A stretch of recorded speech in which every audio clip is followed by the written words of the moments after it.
libo'y buhay. Lupang hinihilang, bulan mag-iisip, sa panlulupin, di mo masisiyo. Sa nagpapatulo, sa simulan, sa dami kong mga, sa nagpapatulo at pawit sa mga kaibigan. Ang isla ng matamang tulan ay tanalig. Ang uling matamang nagpalan ang pinag-ibig. Lumanan mo lang ay pasikat ay nag-isakit mo. Ang ligaya lang ay makakit sa layang dahil sa'yo.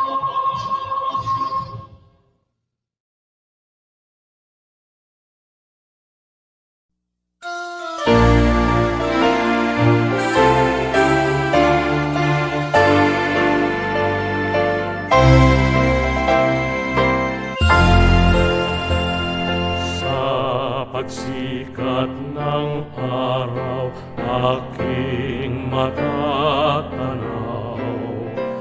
Makinang na kinabukasan, aking makakamtan.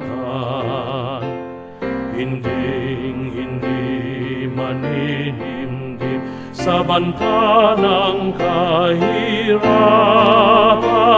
Ako na inihanda ng mahal kong paaralan.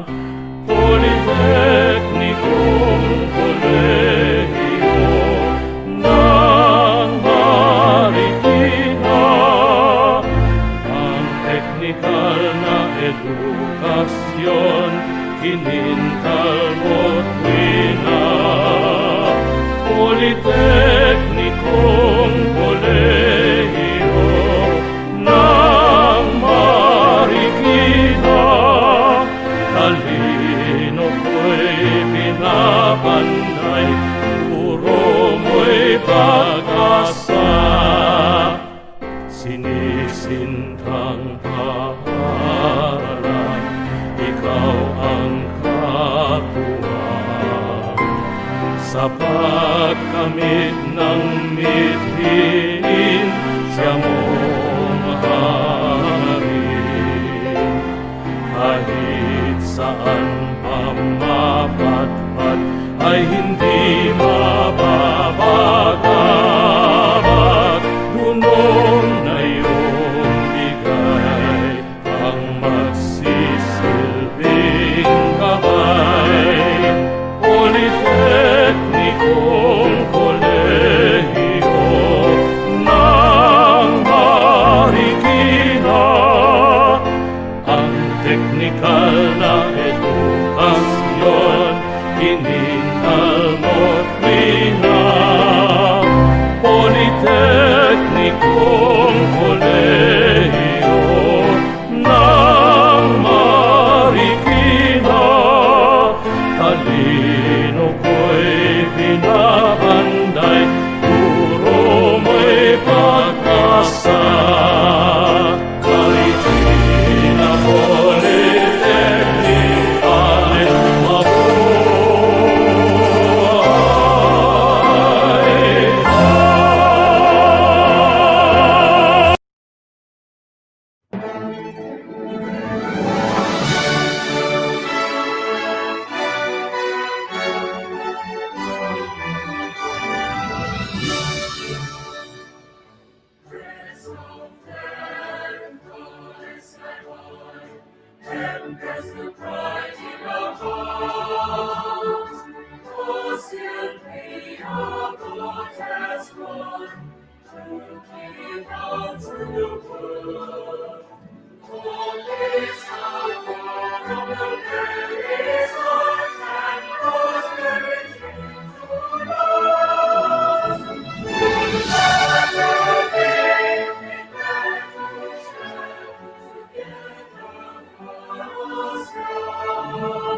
Magandang araw po sa inyong lahat.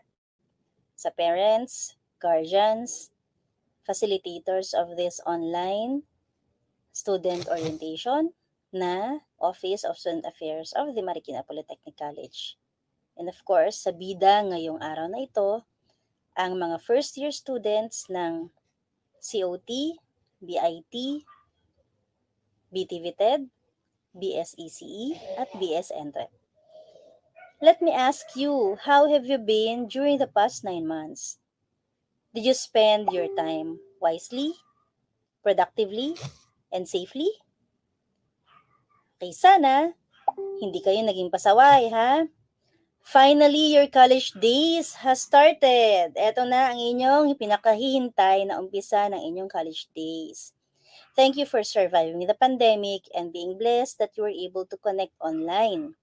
Kasi palagay ko hindi lahat ng first year ay makaka-connect ngayon para sa online orientation na ito. Remember that this school year will be so much different. Sanay tayo ng merong face-to-face instruction. Sanay tayo ng nakikita natin ang ating teacher at tayo ay tinuturuan sa four corners of the classroom. Sanay tayo ng may nagde-demonstrate at yun ay gagayahin natin para sa mga practical activities. Pero ngayon, bawal lahat yan. So, kailangan gumawa ng paraan para matuto pa rin at matuloy-tuloy ang instruction.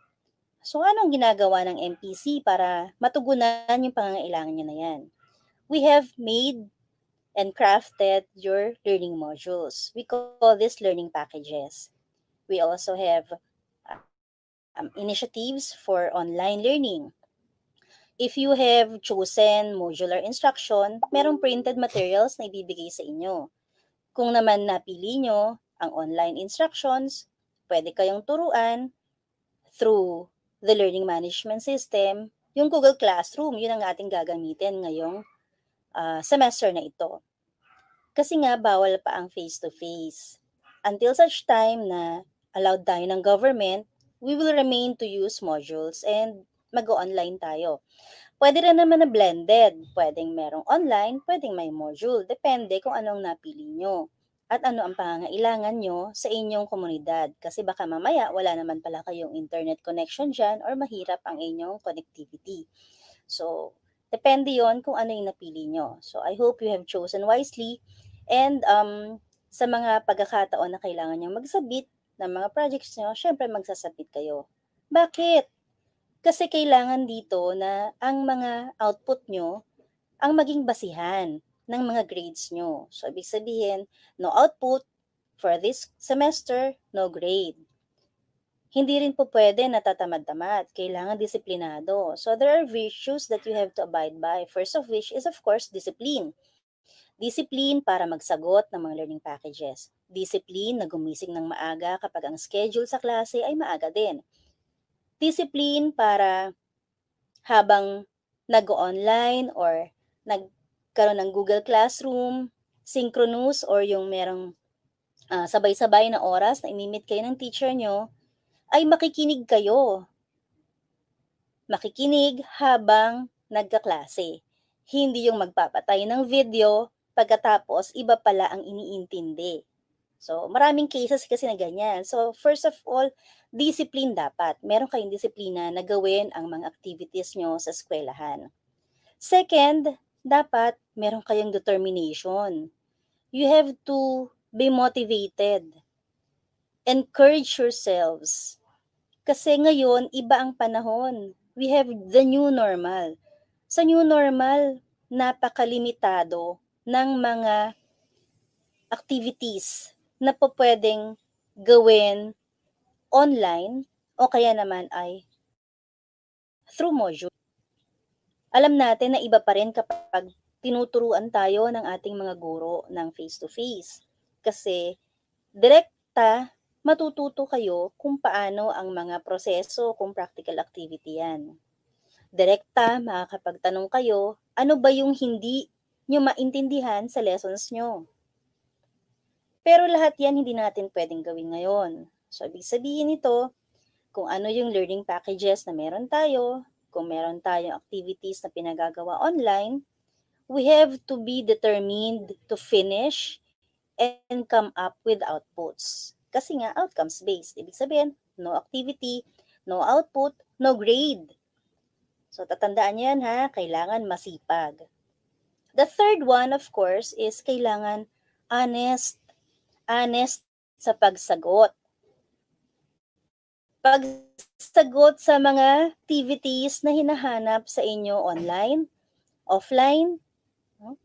Bakit? Hindi pwedeng tuturuan kayo ng parents nyo habang kayo ay nagkaklase. You are college students, you're supposed to be independent. No?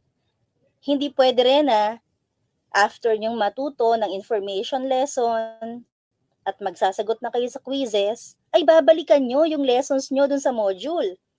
No? Hindi natin magigauge kung ano yung inyong natutunan kung babalikan nyo yung lesson nyo. Tapos saka nyo ilalagay yung sagot doon sa quizzes na nasa module. Pandadaya yon. So you have to be honest.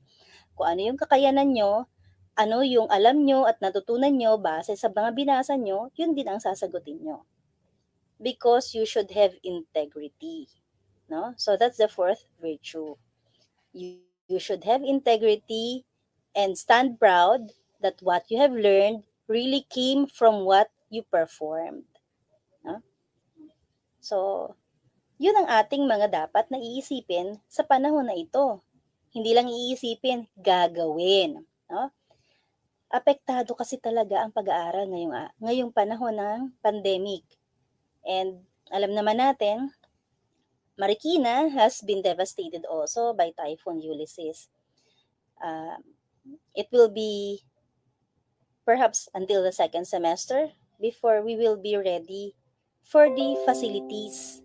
No? With the facilities na gagamitin nyo, should we be allowed to have face-to-face instruction? So, i-ready pa namin yan para sa inyo. Siyempre, ayaw naman namin na ma-shortchange ang inyong mga matututunan. Gustong-gusto namin na kayo ay makita uli, matuto, makasalamuha, makausap, at mabigay, mai-transfer ang learning sa inyo. No? Ganon kayo kamahal ng inyong mga guro sa MPC. So, regardless kung ano man ang inyong mga preference sa pagkatuto, ibig sabihin lang, kailangan maging diligent kayo. As college students, independent-minded na kayo dapat. No? And you should be abiding by the college policies, whether it's offline or online. Marami kayong matututunan ngayong araw na ito, and I hope you will be abiding by these policies of the college. No. So, sa araw na ito, I am welcoming you.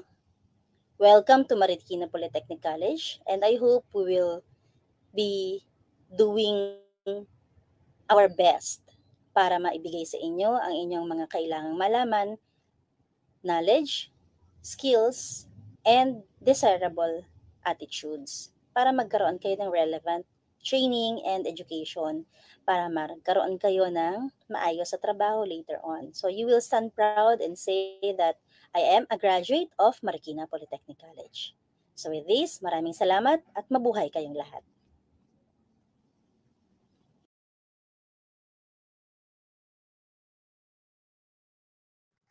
Dear freshmen, welcome to Marikina Polytechnic College. The long wait is over. We wish we could welcome you in person. Unfortunately, we cannot do that. COVID-19 is very real and it is affecting all of us in the Philippines and the entire world. Together, however, we can and we will make the most out of this school year 2020-2021. Although other schools have started the school year ahead of us, I could very well sense your optimism and excitement, that which is typically felt at the start of the school year.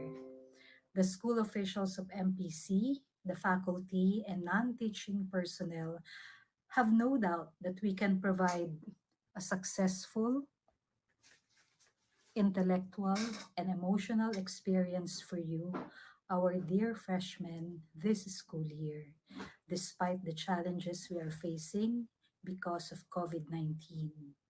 We are moved by your desire to learn, and the faith you are placing in us as an institution. You have placed your trust in us, trust that we will teach to the best of our ability, that we will prioritize your safety, recognize your uniqueness and independence, and that we will always be here for you, no matter the circumstances that arise in these uncertain times. BTVTEd, BIT, COT, BSECE, and BS Entrepreneurship Freshmen, isang malugod na pagbati sa simula ng isang taon na pag-aaral mula sa aming lahat sa MPC. Maraming salamat at nakasama namin kayo sa araw na ito.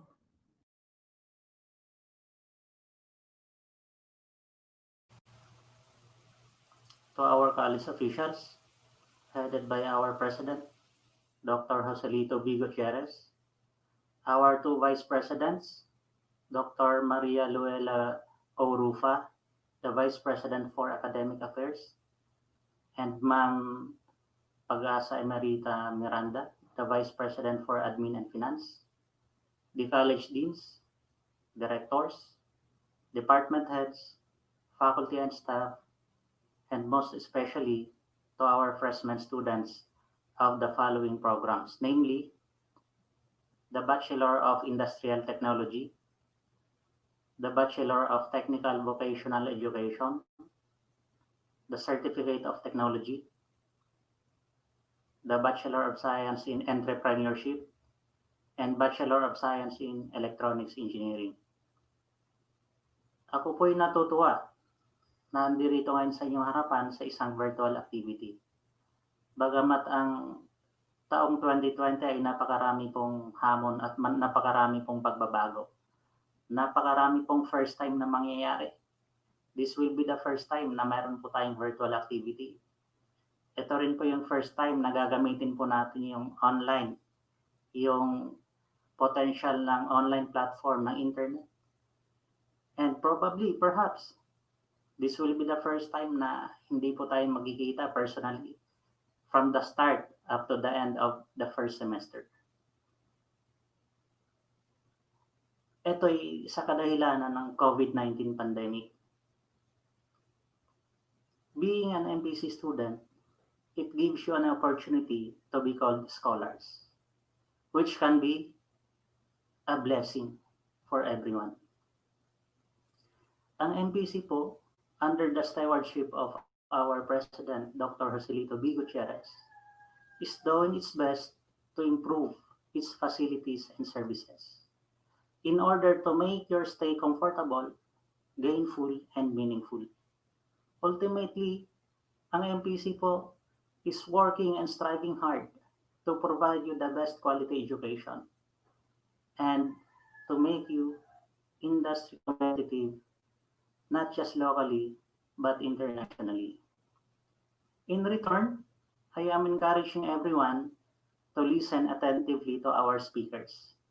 And please adhere to the policies, rules, and regulations of the college to be discussed by different MPC college officials. These rules and regulations shall be your guide during your stay in MPC. Make your college proud by conducting the appropriate behavior expected to a student scholar, whether inside or outside the campus. Remember, being an MPCan, hindi lang po natin dala-dala ang ID card ng MPC. Dala-dala din po natin ang tradition, ang reputation and legacy ng MPC that has been invested for a long time. Again, maraming salamat po sa lahat at welcome sa MPC.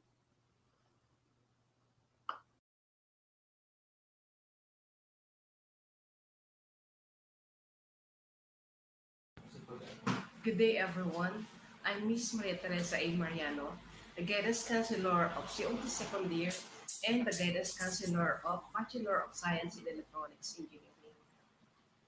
Dalawang topic ang assign sa akin ngayon, to discuss Republic Act 10931 at ang scholarship program ng Marikina Polytechnic College. Sino sa inyo ang nagbayad na nagpa-enroll dito? Wala, di ba? Iyan ay dahil sa una kong tatalakayin ngayon, ang Republic Act 10931. Ano ang 10931? Sabi dito, an act promoting universal access to quality tertiary education by providing for free tuition fee and other school fees in state universities and colleges and state-run technical vocational institution. So, kung ito yung tinatawag na universal access to free tertiary education. Nakapaloob dito kung paano ang isang kabataang Pilipino ay kung paano makakapag-aral sa mga state colleges tsaka local government o yung tinatawag natin local government colleges and universities ng libre na wala kahit miscellaneous, wala silang babayaran. At mayroon ding ibang mga components na nakapaloob dito na mamaya tatalakayin ko yon sa inyo. So, sa section 2 nito, in Declaration of Policy, isinasaad dito na ang mga kabataang Pilipino ay may pantay-pantay na karapatan para magkaroon ng magandang edukasyon hanggang kolehiyo. Kaya nga, ang gobyerno gumawa ng programa para sa inyo. So, hindi lang pag-aaral sa pampublikang paaralan, pati na rin pag-aaral sa pribadong paaralan.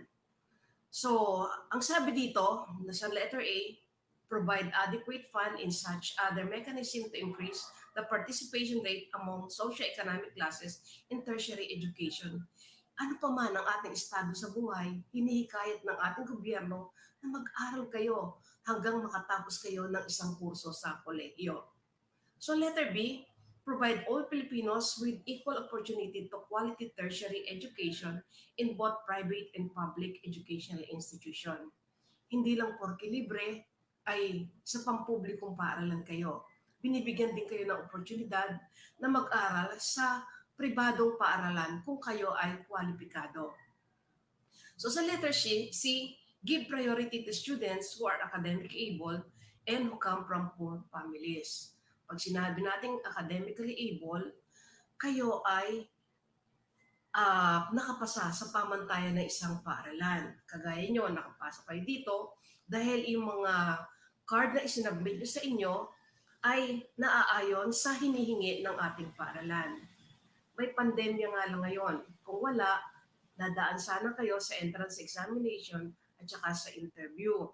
Kung saan doon namin pinagbabatayan kung sino-sino ang kwalipikadong mag-aaral na pwedeng mag-enroll sa Marikina Polytechnic College. Pero hindi lang sa pagpasok dito, kailangan i-observe natin yung pagiging academically able natin. Kapag tayo na andito sa loob, sasabihin nyo ay libre lang mag-aral sa MPC. Okay lang, kahit hindi tayo makatapos agad. Hindi ganon. Sa pamantayan ng Republic Act 10931, +1 lang yung tinatawag na +1. Ano yung +1 na tinatawag? Halimbawa, nasa Certificate of Technology kayo. So, bibigyan kayo ng allotted time na 1 taon pa. Kung halimbawa, hindi nyo natapos sa loob ng 3 taon ang COT, bibigyan kayo ng 1 pang taon para matapos nyo ito. Pero, pag hindi nyo pa rin natapos, it's either mawawala na kayo sa programa ng 10931 or i-advise kayo ng ating paaralan na lumipat na sa ibang paaralan. So, letter D, ensure optimized utilization of government resources in education. So, dahil sa prioridad nga ng ating gobyerno, nabigyan kayo ng magandang edukasyon, lahat ay gagawin ng ating gobyerno, makakuha lang ng pondo para sa edukasyon ng mga kabataang Pilipino. So, letter A, provide adequate guidance and incentive in channeling young Filipinos in their career choices and toward proper development and utilization of human resources. Ang MPC ay may tinatawag na placement office, kung saan ang mag-aaral nagkakaroon ng pagkakataon na magkaroon ng industry immersion na tinatawag. Doon dinidevelop o hinuhubog ang inyong kakayahan doon sa tinapos niyong kurso. So lahat kayo magkakaroon ng tinatawag na, dati kasi OJT ang tawag dyan or on-the-job training. Ngayon, industry immersion na yung tawag dyan. So magkakaroon kayo ng pagkakataon na mapapunta sa isang kumpanya bukod pa sa training nyo dito sa ating paaralan. At kung halimbawa man may mga scholarship grant na binibigay yung ibang institution para kayo ay magkaroon ng training sa ibang lugar liban sa ating paaralan, ibibigay sa inyo ang oportunidad na yon.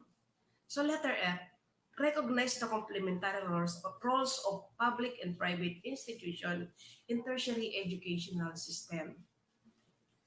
Ang pribadong paaralan at saka ang pampublikong paaralan, nagtutulong-tulong silang dalawa para magkaroon ng magandang edukasyon ang mga kabataang Pilipino.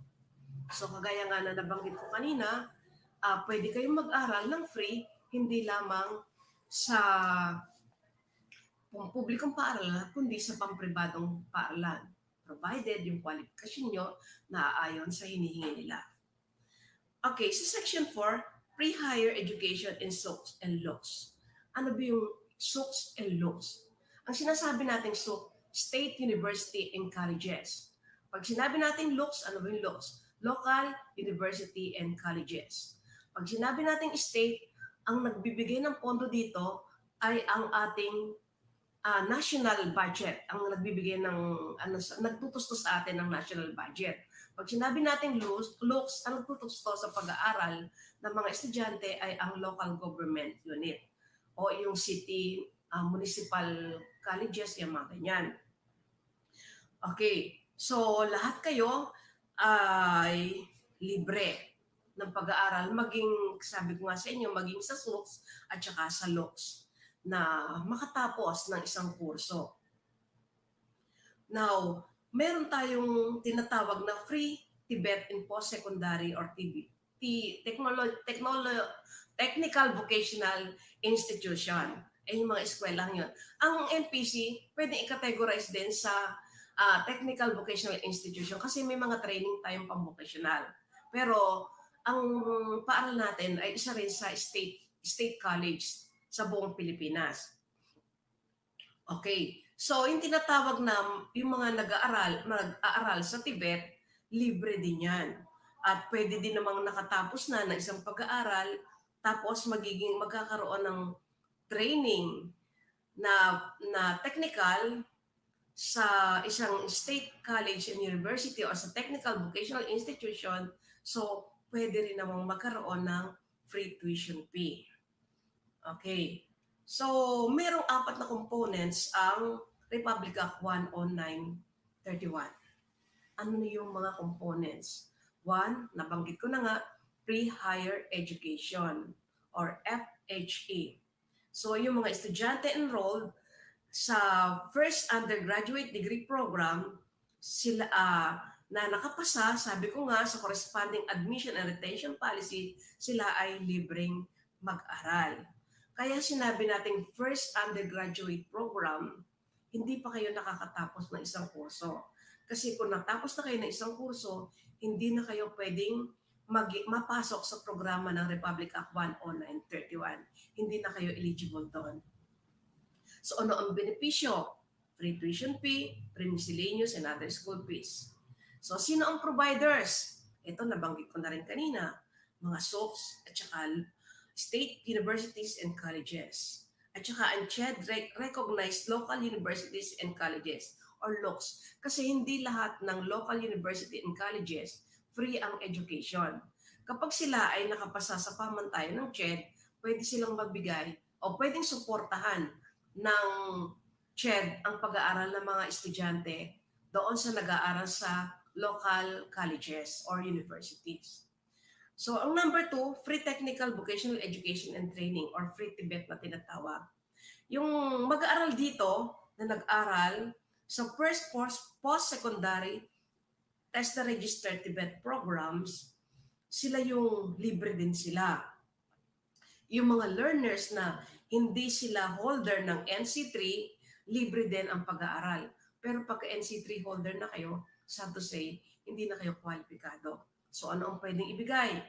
Free training, free other training related expenses including living allowances, assessment fee, and starter toolkit. Sino ang provider? State-run technical vocational education. Yan. So, ang sumunod na component ay technical education subsidy or TES na tinatawag. Yung mga undergraduate students, naka-enroll kayo sa SUC at saka LOCS, pwede kayong humingi ng tertiary educational subsidy o mag-apply para sa technical educational subsidy. Nag-a-apply yan sa CHED. Or pag naandito na kayo, pwedeng ang paarala ang mag-asikaso ng pag-apply nyo ng test o yung technical education subsidy. Kasama na rin doon ng mga nag-aaral sa technical vocational institution. Okay, so depende yan sa availability ng funds. So ano ang mga benepisyo? Free tuition fee, other school fees for private higher educational institution, o other educational expenses, special expenses kung kinakailangan. Sino ang ngayon ang providers? Ang providers niyan, Unipass, together with the implementing partners, kagaya ng Marikina Polytechnic College. Okay, at kaapat na component, student loan program. So, pwede kayong makahiram sa CHED ng pantustos sa pag-aaral ninyo. Undergraduate and graduate student enrolled in SUCs or CHED-recognized LOCs, kung naka-enroll na kayo, maging nasa pribadong paaralan kayo, pwede kayong mag-apply sa student loan program. Ano ang benepisyo? Short-term loan to cover expenses for pursuing undergraduate and graduate program including medicine and law. Pag sinabi natin graduate program, yun yung mga nag-aaral ng masteral or doctoral. So, free din sila. Kasama rin sila sa Republic Act 10931. Pero syempre, depende rin kung sila ay kwalipikado. Sino ang providers? Ito ay ang Unipass uli together with implementing partners. Yung CHED-recognized LOCs at saka state-run, state colleges and universities. Okay, so yan ang Republic Act 10931.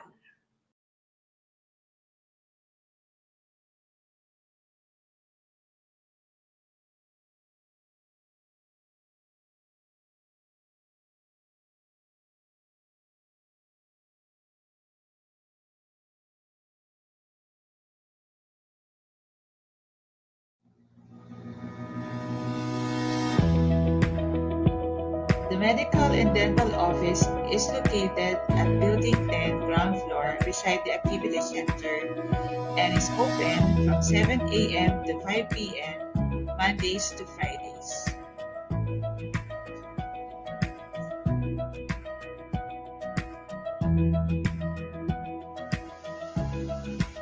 Dr. Anthony Y. Ko, our physician, medical officer, and the head of the Medical and Dental Department.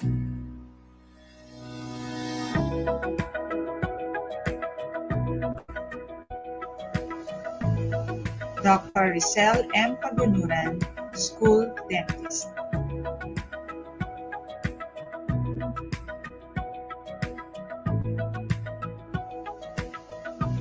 Mrs. Minerva A. Aguilas, School Nurse.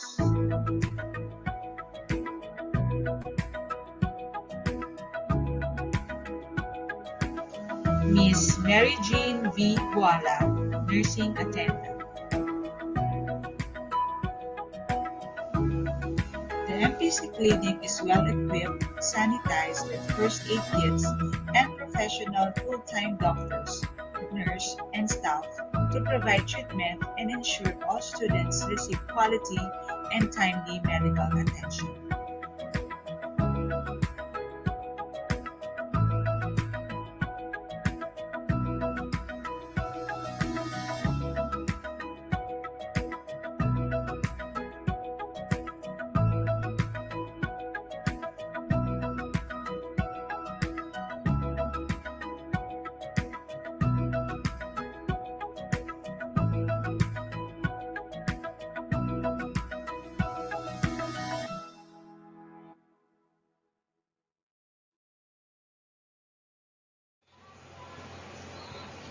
The school clinic aims to ensure access to primary healthcare programs and services to all MPC students, faculties, and personnel in order to have a positive health attitudes and development.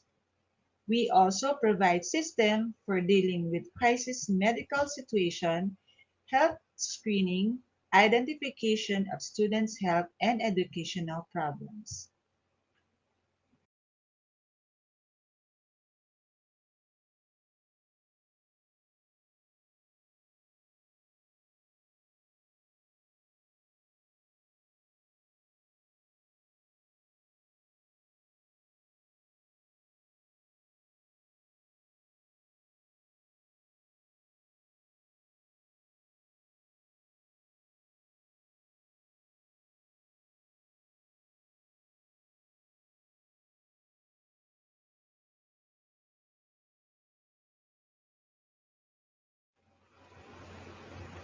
Most services are made on a drop-in basis within the school days and provided school clinic hours. They may see the doctors, medical and dental, and nurse for the following health services, like the annual health medical dental exams, general consultation, physical complaints, illnesses, and emergency injuries.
Ang susunod kong tatalakayin ay yung scholarship program ng Marikina Polytechnic College. Kasi kahit na mayroong pre-tuition fee, tsaka in other school fees, pwede pa rin naman kayong mag-apply sa scholarship program natin. Marami kasing mga benefactors na nag-i-sponsor sa ating paaralan o nagbibigay ng scholarship sa mga estudyante ng ating paaralan. Meron sa public institution, meron sa privado, merong tinatawag na NGO o non-government organization, meron din mga industrial firm, at meron din mga individual sponsor o mga benefactors na gusto nilang magpaaral sa ating paaralan. So, yung tinatawag naman institutional academic scholarship, yun ay sa letter A, entrance scholarship. So ito yung entrance scholarship na ibinibigay sa mga first year college. So, paano nalalaman namin kung sino ang kwalipikado dito? So tinitingnan namin yung resulta ng entrance exam. Pagka ikaw ay nag-top sa entrance exam, automatic may scholarship kang matatanggap sa ating paaralan. Kaya lang ngayon, sad to say, mukhang wala kasi wala tayong entrance exam eh. Pero sa mga nagdaang school year, may mga scholar ang MPC na kaya naging scholar because of our entrance exam. Ito nga yun, tinatawag na top notcher in the college entrance exam. So, yung applicant dito, pag nakasama kayo sa top 10 in rank sa COT, or top 3 rank in the BTT and top 3 rank in BIT, sa entrance examination, provided kung kayo ay nakatapos ng senior high school na 80 and above for COT, 85 and above for BTT and BIT, and of course, pagka meron kayong certificate of good morals at pinanggalingan yung paaralan, pwede kayong mag-apply ng scholarship. Kwalipikado kayo sa college and scholarship dahil sa nakuha ninyo sa college entrance test. Meron ding merit scholarship. Merit scholarship is at least 1 semester of learning in the college with either full or partial tuition fee discount. Ayun yun, depende sa nakuha nyo noong nagdaang semester. Kung saan i-assess yan, tapos titingnan kung kayo ay kwalipikadong maging scholar. Depende sa kung ano ang general average nyo for that semester. Ano ang mga classification ng merit scholarship? Letter A, President Listers. These are called college scholars who maintain a weighted average of at least 1.5. So, qualify sila sa scholarship in the form of free miscellaneous fee. Then, Dean's Listers. These are also called academic scholars, yung mga weighted average of at least 1.75. So, 50% miscellaneous fee ang discount nila. So, bali partial scholars lang sila. Number 2, yung qualification. Yung merit scholarship is given to student to, letter A, kailangan mag-maintain sila ng high weighted average with no grade lower than 2.5 in any subject. So kung po 1.75 ang general average ninyo per subject, walang grade na mas mababa pa sa 2.5. Have established a residence of at least 1 semester in the college. Kagaya nga na nabanggit ko, kailangan naka-isang semester muna kayo kasi yung grade nyo ng first semester ninyo sa first year ninyo, yun yung gagamitin para malamang kung kwalipikado kayo na maging scholar ng MPC. So, letter C, carry a normal load prescribed by the respective curriculum with no incomplete grades and drop subject. So, kailangan kung ang full load ninyo ay 25 units kayo naka-enroll. Wala rin kailangan incomplete grade or na-drop yung subject. So, kailangan kung 8 subject in 25 units na yon, yung 8 subject na yon may grade na hindi incomplete at saka hindi kayo nag-drop ng subject. Alin man doon. Letter D, of good moral character. Paano matutukoy? Siyempre, kailangan hindi kayo nagkaroon ng problema sa paaralan. Hindi kayo napaloob sa disciplinary action by the college o hindi kayo nagkaroon ng anumang gawain na against sa rules and regulation ng ating paaralan. Yung merit scholarship natin, renewable every succeeding semester. So, kada semester yan, nag-a-apply kayo. Provided, yung condition na isinet para dito, ay pasok pa rin ang qualification ninyo. Letter C, meron din tayong tinatawag na non-popular courses applicants. Kailangan, yung tinatawag natin non-popular, yung kukunti ang nag-apply sa atin. Kagaya halimbawa, sa welding and fabrication, civil technology, HVAC art, and carrying a minimum load of not less than 18 units. Kailangan hindi siya mas mababa sa 18 units. Pwede kayo mag-apply ng scholarship. Then, ang grade nyo kailangan, have satisfactory academic performance with a grade of at least 2.5.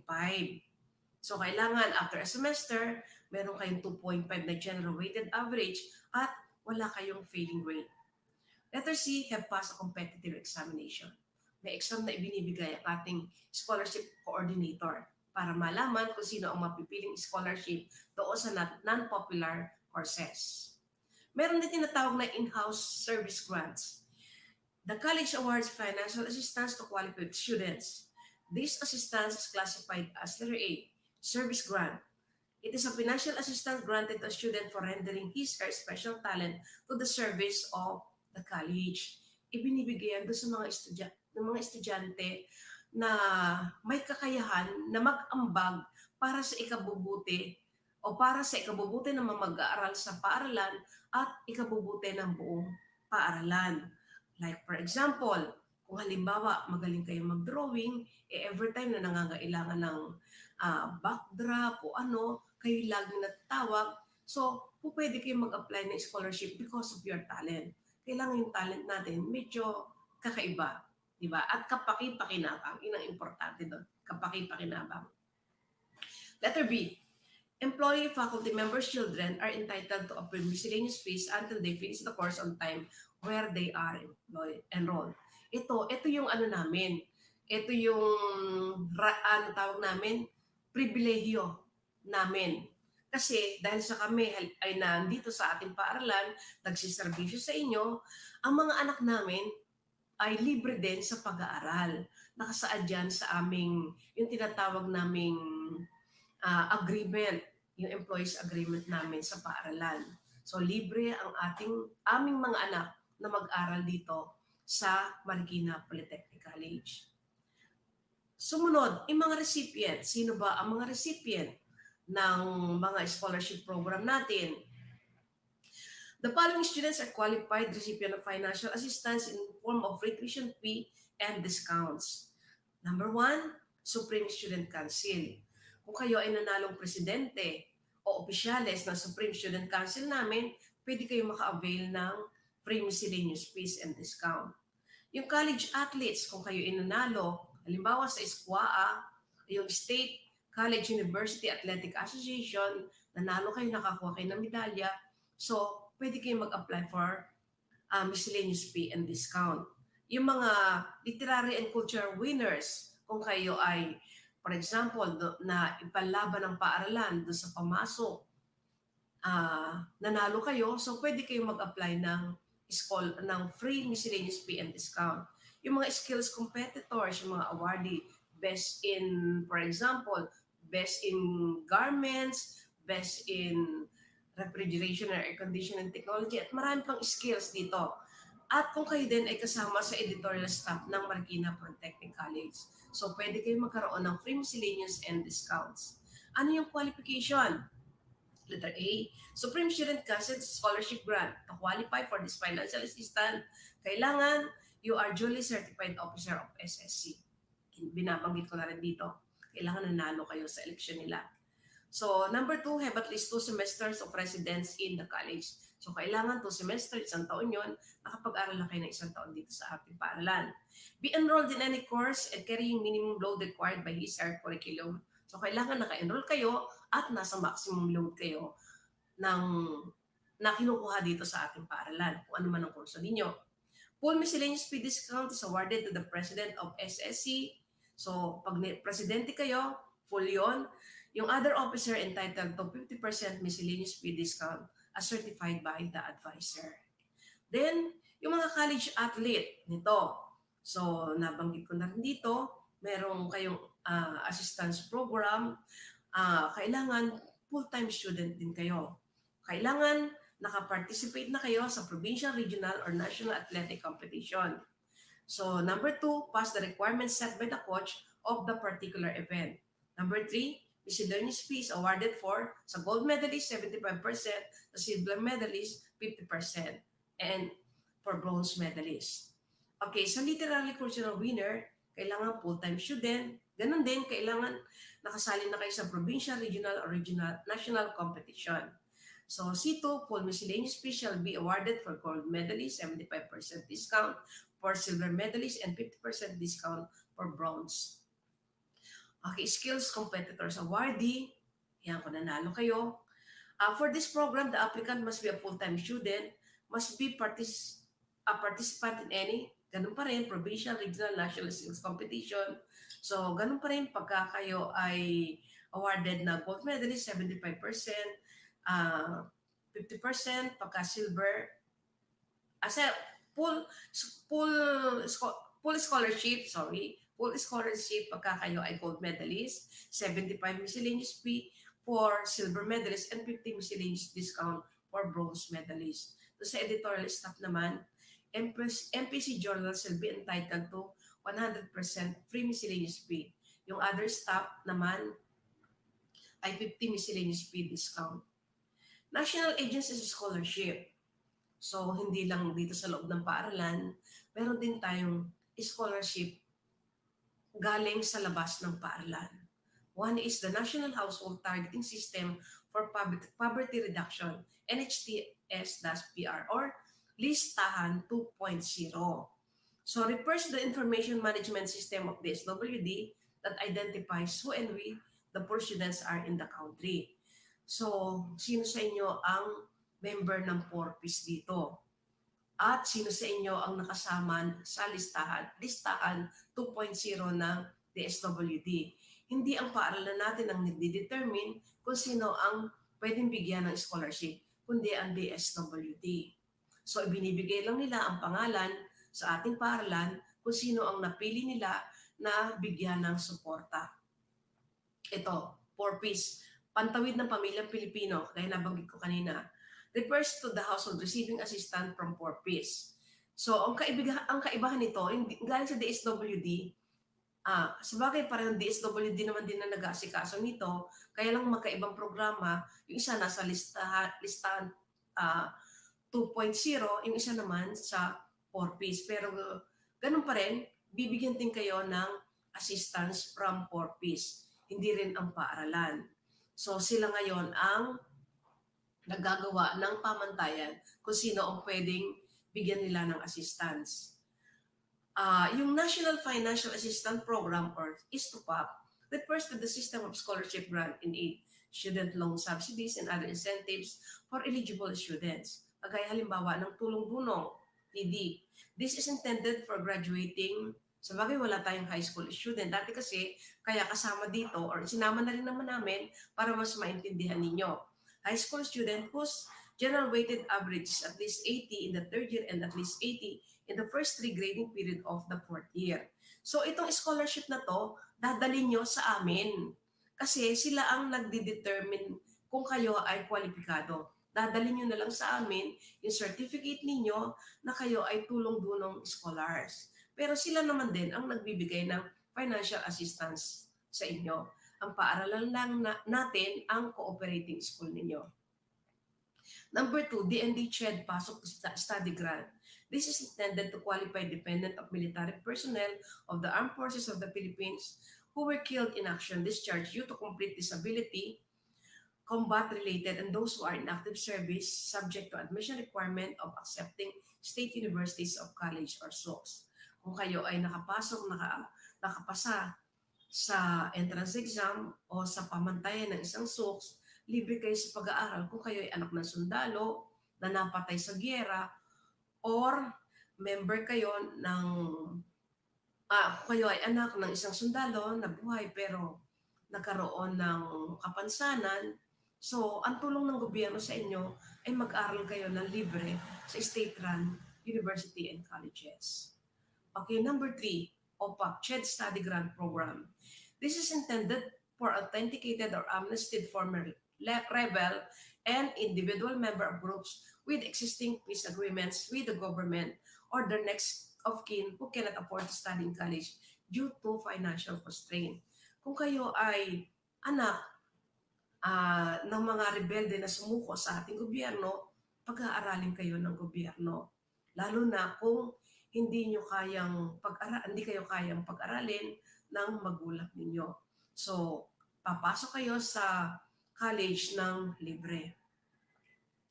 Number 4, CHED Special Study Grant Program for Congressional District. This is intended for poor and deserving students from the different congressional district and those recommended by party list. They are enrolled in degree program at any curriculum year level, preferably in higher educational institution. So meron kayong study grant na 5,000. Galing yan sa congressman ninyo o doon sa mga party list. Ganun pa rin ang cooperating school ninyo kung kayo naka-enroll dito sa MPC. MPC ang cooperating state college. Okay, number 5, CHED Senate Study Grant Program, CSSGP. This is intended for poor and deserving students selected by the Office of the Senators. They are enrolled in degree program at any curriculum year level. Ganun din, preferably public higher educational institution. So may 5,000 kayo na study grant from the Senate. 4, Unified Student Financial Assistance System for Tertiary Education or UNIFAS. Refers to the harmonizing state-run system of higher education and technical vocational scholarship grant in aid, student loan, and other modalities of STUPAP under UNIFAS Act, Republic Act 10687. So dito naman ang magbibigay ng financial assistance sa inyo ang UNIFAS. Okay, Meron sa number 5 naman, non-government or private organization individual scholarship. Refers to scholarship grant given by benevolent benefactors belong to private entities and non-government organization to economically disadvantaged but deserving students in the form of free tuition fee and school fees and allowances. Ito yung mga pribadong tao na siguro gusto nila mag-pay back dahil naging successful sila sa buhay o talagang sadyang gusto nilang matulungan yung mga kabataan na galing sa o doon sa pamilya na hindi kayang pag-aralin ang kanilang mga anak, so tinutulungan niya ng mga pribadong individual o organization na pribado para tustusan yung pag-aaral nila. Para na sa ganon, makatapos sila ng isang kurso. General requirement policies and guidelines of scholarship and grant.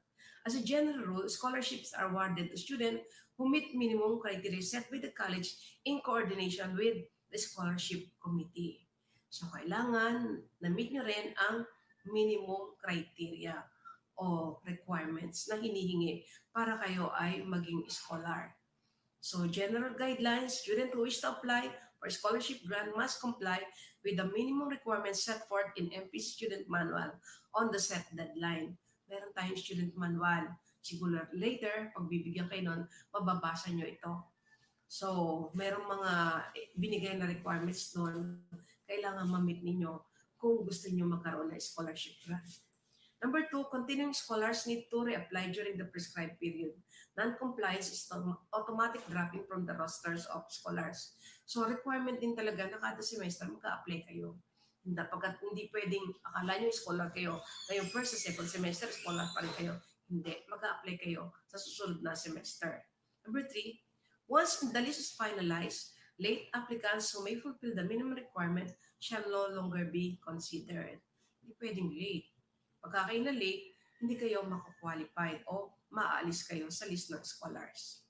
Number 4, successful candidates are required to sign the scholarship agreement indicating the acceptance of the condition of the scholarship. So may agreement kayo na pipirmahan sa office ng scholarship coordinator natin para maging full-fledged scholar kayo. So number 5, with the exception of incoming freshman application for scholars will be considered even only when the applicant has been in MPC for at least 1 semester.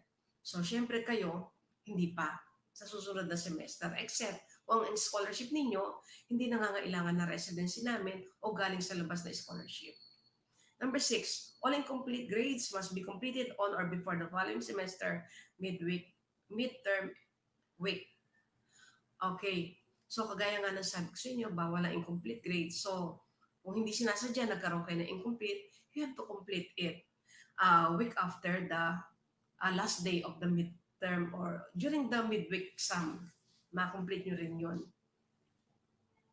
Okay, 7. Selected scholars must maintain a general weighted average of 2.0 or higher in every semester without any failed drop or withdrawn mark unless otherwise stipulated by the benefactors. So, kailangan ang i-maintain nyo 2.0. Pag hindi, syempre, hindi na kayo magiging scholar. Unless, otherwise, meron mga benefactors mabait, pero hindi naman lahat, na pag alam nila, in-need talaga student, minsan sila na mismo, pero yan, private individual, hindi yan sa eskwelahan, at hindi rin doon sa ibang mga, yung mga institution, gano'n, hindi. Private benefactors lang usually na mayroon silang sarili na pamantayan. 8. The grantee shall carry a full semester load as prescribed in the course curriculum within the normal duration of the course. So, nabanggit ko na rin kanina, kailangan full load. The grantee, number 9, the grantee should not be a recipient of any other scholarship granted by any other government or private institution. So, kung mag-a-apply kayo sa amin ng scholarship, kay Mrs. By the way, ang scholarship coordinator ninyo, si Mrs. Maria Lourdes Bruno. Siya rin yung head ng guidance and counseling department namin. Okay, so kung mag-a-apply kayo kay Mrs. Bruno, siguraduhin ninyo na hindi pa kayo scholar ng anumang institution o kahit pribado man o yung mga private institute, public or government or private institution, hindi pa kayo scholar. So, kailangan wala talaga, kundi madi-disqualified kayo. So, application requirement. Accomplice application form accompanied by letter of intent. So, may application form na ibibigay si Ms. Bruno, kayo gagawa kayo ng letter of intent na isasubmit din kay Ms. Bruno. Certified grade date slip from the registrar's office. So, kailangan yung mga grade nyo, sinacertify ng registrar. Number 3, latest income tax return of parents or certification of indigency from barangay from where she belongs. O kukuha kayo ng certificate of indigency kung saan man kayo barangay nakatira. Certificate of good moral issued by registrar office, signed by the guidance counselor or barangay captain. So administration, the final selection and confirmation on the award of the scholarship program to the qualified students will be done by the college through the scholarship office. So again, ulitin ko, ang scholarship coordinator ninyo ay si Mrs. Maria Lourdes S. Bruno. Kaya kung gusto niyo mag-apply ng scholarship, pupunta lang kayo sa Building 10 at hahanapin niyo si Ms. Bruno. So I do hope ay naunawaan niyo ang aking paliwanag. Salamat sa pakikinig ninyo lahat. Magandang araw ulit sa inyo lahat.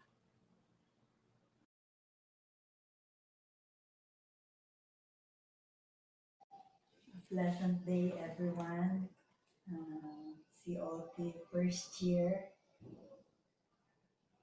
Gusto ko magpakilala sa inyo bilang guidance counselor nyo. Ako si Sol Trinidad, ang guidance counselor ng COT Freshmen at ng COT third year.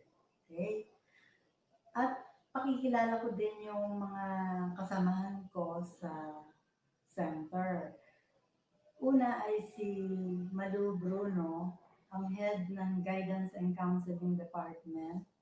At siya din ang guidance counselor ng BIT program from first year to fourth year. At scholarship head din siya ng scholarship program natin ng Marikina Polytechnic College. Another guidance counselor is Maret A. Mariano, guidance counselor ng COP second year. Okay? At siya rin ang admission head ninyo or ng lahat ng mga estudyante. So, I think familiar kayo sa kanyang pangalan. And last but not the least is or rather, bago to, nakalimutan ko na siya rin pala si Ma'am Mariano, ang guidance counselor ng Bachelor of Science in Electronics Engineering. Ang bagong bukas ngayon na course sa MPC. Okay? At last but not the least is si Marichu Somera, ang guidance counselor ng BTVTEd at BTTE program. Okay? So, 4 ang guidance counselor dito. Okay? So, pakikilala ko naman sa inyo ang mga services ng Guidance and Counseling Department ng MPC. Una ay ang information service. Yes. Ano ba ang information service? Dito ay nagkokonda kami ng mga programa o activity kung saan may general orientation program before the pandemic. And so with this now, online orientation program. At another one is the lecture forum, career symposium, seminar workshop, at iba pang katulad nito. Kung saan marami kayong matututunan dito bilang isang academic student at bilang isang individual na tao. Okay? And second service is the, I should say, individual inventory service. Ano ba itong individual inventory service? Ito ay isang service kung saan lahat kayo ay may mga ah, form dito kung saan intact ito na nasa guidance center. Dito ay nakapaloob lahat ang tungkol sa inyo bilang isang individual, whether personal, academic, social, family, health record, extracurricular activities, mga skills nyo, mga hobbies nyo. So, meron kaming form na binibigay dito at the start of the classes. Okay? Another service is the counseling service. Ano ba itong counseling service? Kung saan ito ay tinatawag na the heart of the guidance program. Wherein, napakahalaga din ito para sa inyo ang service na ito kung saan ay um, nandito kami to be of assistance to you. So, dito ay pwede kayong lumapit sa counselor ninyo kung saan meron kayong difficulties o pinagdadaanan in the area of personal, social, family, interpersonal, and the like, mga katulad nito. So, nandito kami upang gumabay sa inyo. Okay? Another service is the placement service. Ano ba yung sa placement? Ito ay nakahiwalay sa guidance, though one unit ito or one service din. Ito ay headed by Mr. Ronel Mirasol, ang head ng placement department, kung saan ay may programa ito na kayo ay bago makagraduate ay dapat dumaan sa OJT program upang dito ay mahasa kayo bilang isang individual na manggagawa o individual na person, whether in the area of skills or in the area of your chosen course or profession. Okay? Last but not the least is the follow-up service. Ano ba itong follow-up service? Kung saan ay nandito ang school upang magkaroon ng tracer system wherein ipapollow up ng school, particularly the placement or the guidance center, ang kalalagayan nyo after your graduation in terms of your job occupation.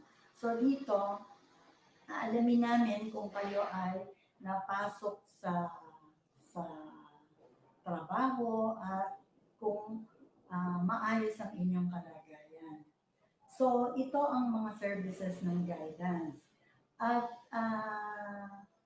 hopefully, ang masasabi ko sa inyo bilang guidance counselor nyo, I hope and I pray na ang bawat isa sa inyo ay makatapos ng pag-aaral tungo sa next higher level of your academic performance. So, even at this time of pandemic, we pray na ang bawat isa sa atin, isa sa inyo ay maging safe, healthy, and happy, lalo sa pag-start ng school year natin na malapit na rin. Maraming salamat and God bless you all.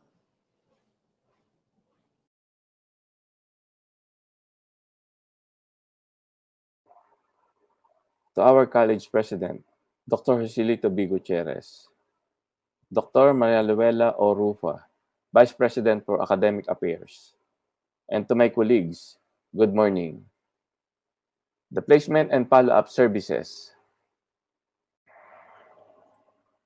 Under the organizational structure of the Placement Office, we have Ms. Pag-asa Emerita A. Miranda, Vocational Placement Coordinator 3, and also designated as Vice President for Admin and Finance.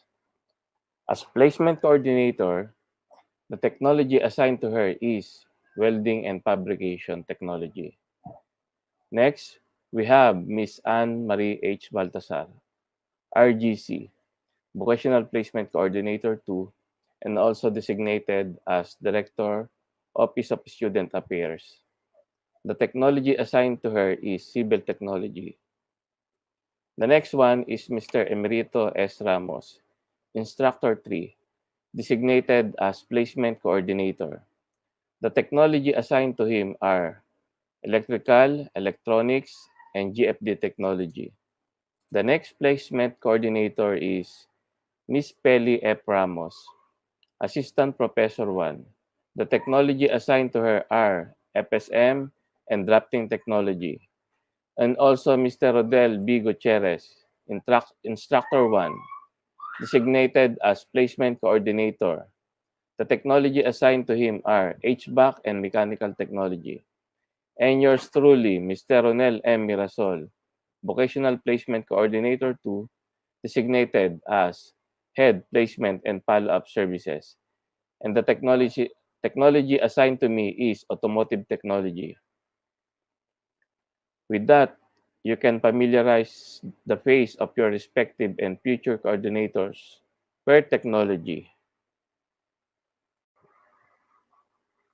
The placement and follow-up services offers employment placement, industry immersion training program, and monitoring and follow-up. Employment placement. This service helps the graduates and early school leavers find an appropriate job or work for which they are best suited and where their interests lie. Meaning to say, the placement and follow-up services facilitated in conducting job fair. With that, the placement office makes sure that all positions are relevant or appropriate to the course of our college. Industry Immersion Training Program. The program aims to develop industrial competencies in the students to meet current and emerging needs. The training components includes two phases, namely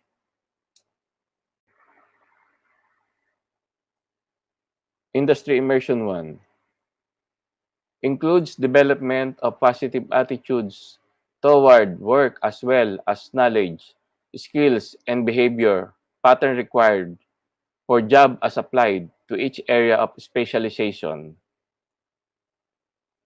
Example, for Industry Immersion 1, while the OJTs are in the industry, they develop positive attitudes as well as knowledge and skills.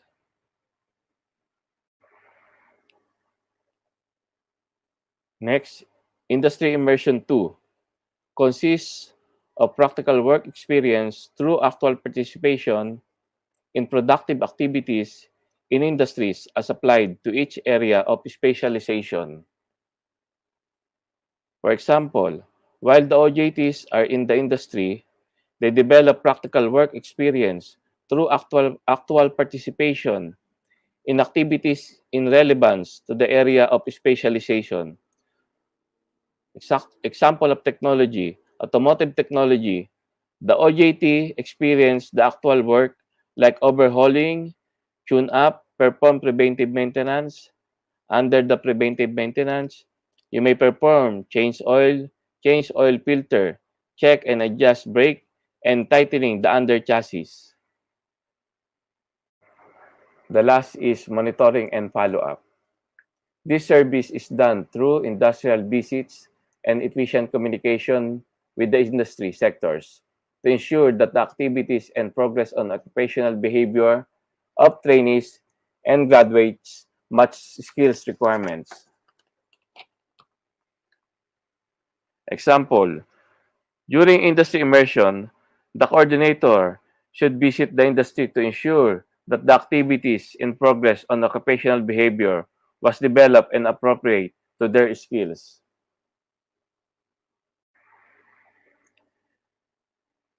Thank you and stay safe. Good day, everyone.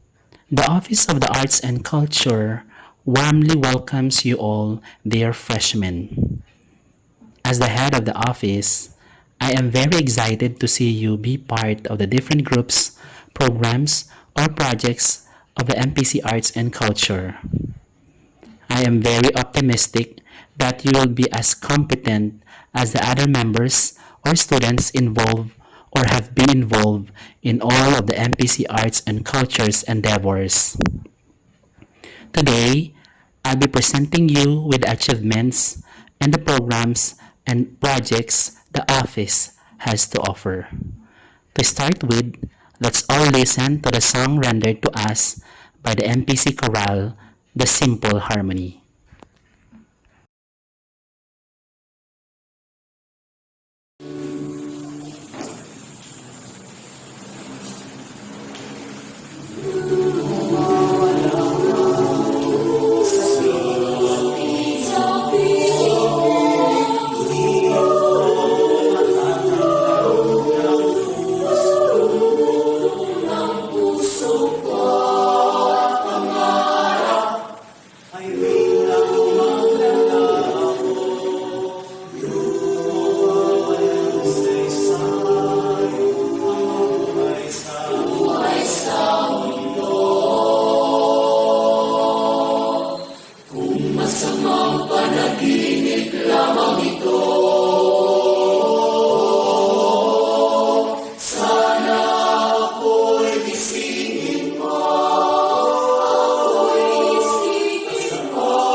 Sa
The Office of the Arts and Culture has been active for the past 80 years, and in its humble way, it continuously produces achievers not only in campus but also locally, nationally, and even internationally. MPC was the only school invited from the Philippines to attend the S. Rajaratnam Endowment Youth Model ASEAN or SREYMAC conference in 2019 in Singapore. This is an annual conference conducted by the different polytechnics in Singapore, hosted by Singapore Polytechnic. The conference was joined by different universities all over ASEAN region like Thailand, Indonesia, Malaysia, Vietnam, Laos, Myanmar, Cambodia, Singapore, and the Philippines. There were 7 MPC students who were sent to that international conference. It started on September 2, 2019, where delegates were busy with a lot of research for their position papers. On September 27, 2019, the delegates flew to Singapore for the actual interaction. Delegates had engaged in discussing and debating critical issues affecting ASEAN member states while working towards creating action plans which solve regional problems related to the UN Sustainable Development Goals or SDGs. And there was a twist of competition. Gladly, 2 impatients in the name of Jean Sahagun and Ashley Trinidad were in the last 2 groups who went through the final round of debate. The group of Jean got the championship and the group of Ashley got the other spot. The group was coached by Miss Myrna L. Cruz, an English professor, and yours truly. I am so proud to say that was an amazing experience. The office also prepares the students for the Philippine Association of State Universities and Colleges or PASUC Culture and the Arts Festival. This is an annual competition for the culture and the arts of different regions from all over the Philippines. We have different competing events like in the dance category, we have folk dance, indigenous, contemporary, and street or hip hop. For musical, we have the chorale, vocal solo, duet, kundiman, live band, and instrumental playing like piano, guitar, violin, and bandurria. For literary, we have essay writing, contemporaneous speaking, and storytelling. Also its counterpart in Filipino like pagsusulat ng sanaysay, dagli ang talumpati, at pagkukwento. For performing arts, we have radio drama and short and sweet play, both in Tagalog and musical. For visual arts, we have charcoal rendering, drawing, on-the-spot poster making, painting, and photography. We have also quiz bowl, and the highlight is the Mr. and Miss Pasok. The PASUC competition starts in the regional level where all universities and colleges in NCR like PNU, RTU, PUP, TUP, IRIS, PhilSCA, including MPC, will compete on those events, and whoever wins in each category or event, he or they will represent NCR in the nationals. Despite MPC as underdog from among the different colleges and universities in NCR, it continuously produces champions. MPC started joining PASUC cultural competitions in 2012, and the first national exposure in PASUC competition is in the event of storytelling. The story told by Mr. Katamin was originally made by him with the guidance of the coach, Miss Myrna L. Cruz. He placed 5th out of the 16 competing regions. In 2014, Mr. John Floyd Surwest competed in the event of charcoal rendering. It was in high expectation that we will get a medal, but sad to say, he accidentally got his artwork wet that made it difficult to do the finishing touch. With his remarkable skills, fortunately he got the 7th spot. He would have made it to the higher rank without that incident. Sayang. Moving forward, the next Pasok Nationals was in Bicol in 2015. So proud to tell you that in the history of MPC, we won in a pageant from regional to the national. Mr. Smith Perez represented NCR in the Mr. Pasok Nationals 2015 with a crowd favorite and the Best in Ramp award. He landed second runner-up. Vocal duo Erica Caberio and Mark Ibalia also with the delegation and landed the 7th spot. In 2016, Beland Leses, BIT drafting major competed in vegan for on-the-spot poster making and landed 4th runner-up. In 2017, Armando Guzman, a BIT electrical major, represented NCR in the instrumental solo piano and ranked 7. In the visual arts, Saira Padernal, drafting major, competed for on-the-spot painting and ranked 10. Let's look at some of the achievements in the regional level in the past years. The office also handles the candidates for Mr. and Miss State Colleges and Universities Athletic Association or SQUA, a sports competition in state colleges and universities.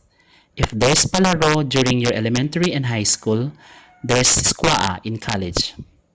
In the regional level, it was also in the first time that MPC got the highest rank in SQUA pageant. That was in 2016. The office also hosted the regional pageant in 2018. In the local level, the city government of Marikina conducted Zapatos Festival where there were competitions held. One was the Top Dance Competition in 2012 where MPC dancers got second runner-up, trophy and cash prize.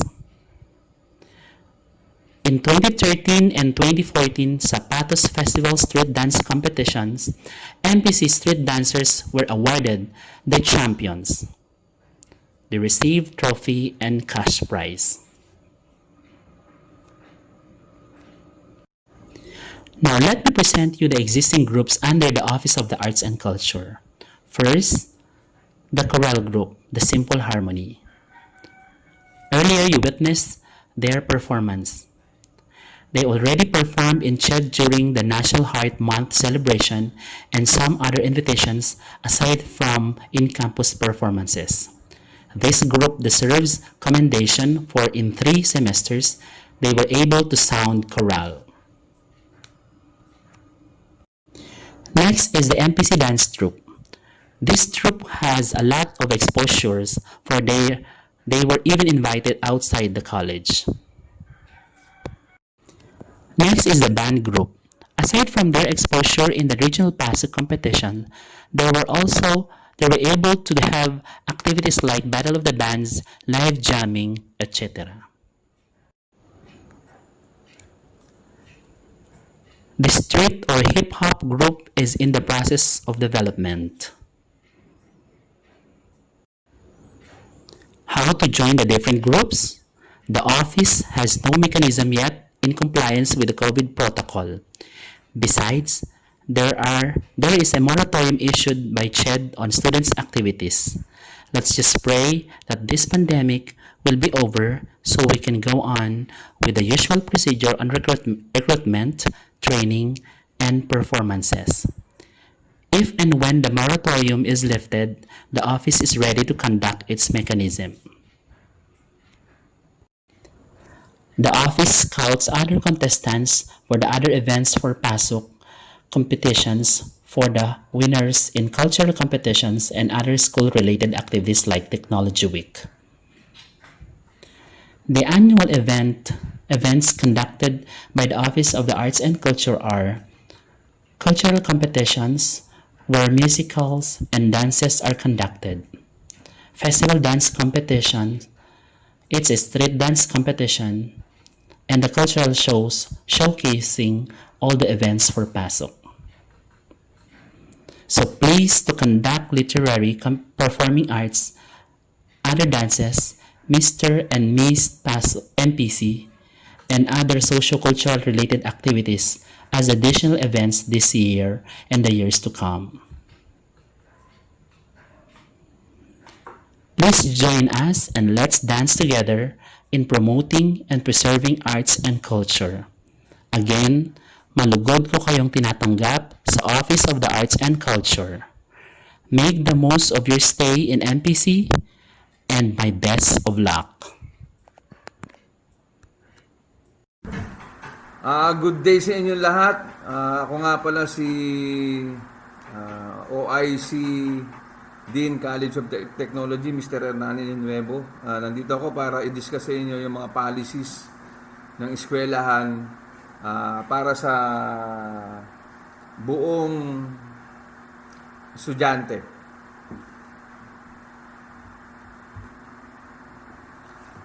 Okay, so discuss natin yung Code of Conduct and Discipline.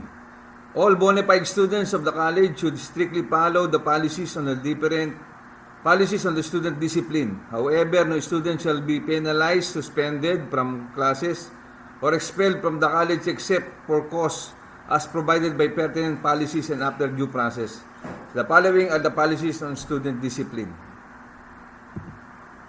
Number 1 is attendance. Every student is expected to attend his/her classes punctually and regularly. Letter B, a student may be dropped from a subject if he or she has been absent with no valid reasons for more than 7 consecutive class meetings. In addition, a student may be dropped if he has an accumulated absence of at least 20% of the total number of class hours in a semester. So, ibig sabihin, kung meron kang 120 hours sa isang subject, sa isang semester, ang 20% nun ay 24 hours. So, pagka na-accumulate mo yung 24 hours, pwede ka nang i-drop. Letter C, a student who has incurred more than the allowed number of hours per subject per semester shall be automatically dropped from the roll of absences were incurred before the midterm and grade of 5 if it is in the midterm. So, ang ibig sabihin nito, pagka naka 24 hours ka na ng absent, before the midterm, ang grade mo ay drop. But after the midterm, ang grade mo ay 5.0. Number 2, school uniforms, ID cards, and dress code. Student is required to wear his/her uniform and identification card every day while inside the school premises.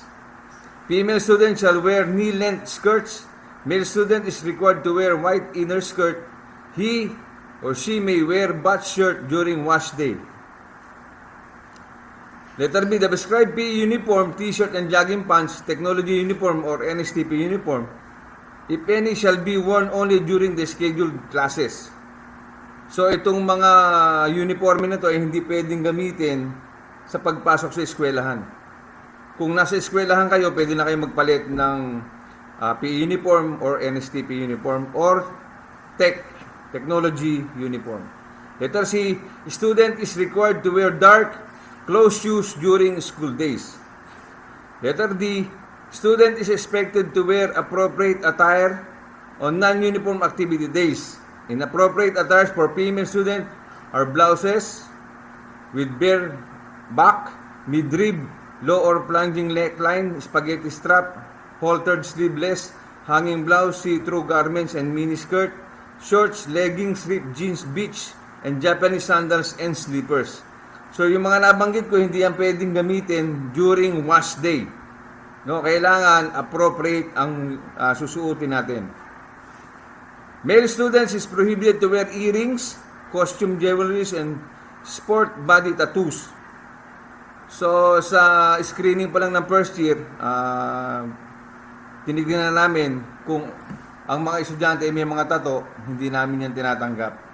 So, bawal din magsuot ng hikaw and costume jewelries. Number 3 is the haircut. Male student is required to have a clean and decent haircut. So, kailangan pag pumasok sa eskwelahan, dissenting gupit ang dapat mong dissenting gupit ang dapat meron ka. Letter B, female student is expected to observe proper hair grooming. And letter C, male and female student is not allowed to wear theatrical, sporting, colored, or highlighted hair. So, bawal dito sa campus ang merong kulay ang buhok. Unless otherwise, talagang puti na buhok mo, pwede naman. Pero yung may kulay ang buhok, brown, gray, red, bawal yan. Number 4, schedule of playing ball games. Students are supervised to refrain from playing ball games from 8 a.m. to 4 p.m. unless supervised by the respective instructors or professors. Violation will be dealt with accordingly. So, bakit pinagbabawal? Kasi yung oras na 8 to 4 ay oras yan ng klase. Baka may madidisturb yung klase, so pinagbabawal. Number 5, school activities. The student is expected to participate only in unauthorized activities of the college, such as assemblies, symposia, cultural programs, recognition programs, and the like. So, ang mga estudyante ay ina-expect na mag-participate lamang sa mga activities ng college. Yung mga activities na hindi sakop ng college, katulad ng mga rally, bawal yan dito sa ating school. Letter B, student is also expected to observe proper decorum on any school activity. So, ano ibig sabihin nito? Pag sinabing proper decorum, ibig sabihin, makinig at makipag-participate ng maayos. Then, we have the disciplinary action and sanction. Take upin muna natin yung grave offenses o yung mga offenses na grabe. Number 1, possessing, processing, selling, and using any prohibited drugs. So, bawal yung magdala ka ng drugs dito sa loob ng eskwelahan. Bawal magtinda at bawal gumamit. So, ang first offense is expulsion or dismissal. Number 2, initiating or participating in any form of hazing, physical initiation, or any activity which inflict harm or physical injury upon the persons or fellow students or other university student inside or outside the campus. So, bawal po rito yung tinatawag nating hazing or physical initiation, katulad ng ginagawa nila sa mga fraternity, no? So, yung fraternity, bawal po rito yun sa school natin. So, pagka in-engage mo yung sarili mo dyan, ang first offense yan, kapag nahuli ka at napatunayan ikaw totoong ginagawa mo yung mga activity na yan, dismissal. So, tatanggalin ka na sa eskwelahan, sa rules ng mga estudyante. Number 3, carrying deadly and dangerous weapons and explosive inside the campus. So, bawal magdala ng baril, bawal magdala ng patalim, mga explosive o pampasabog. Ang first offense, kapag ginawa mo yan, ay dismissal. Number 4, committing arson, attempted arson. So, ano ba yung tinatawag nating arson? Yung panununog. So, halimbawa, nagalit ka sa isang professor mo, sinunog mo yung kwarto o sinunog mo yung mga silya, bawal yon. So, committing arson, ang first offense natin ay dismissal. Number 5, engaging in any immoral, indecent act and act of lasciviousness inside the campus and in school-related activities outside the campus. So, ano ba yung sinatawag nating immoral? Yung maahalay, nangahalay ka ng mga kaklase mo. Indecent act. So, halimbawa, nagpapakita ka ng mga sensitive organ mo. No? Act of lasciviousness din yun. So, ang bawal yun sa school natin. So, ang first offense niyan ay dismissal din.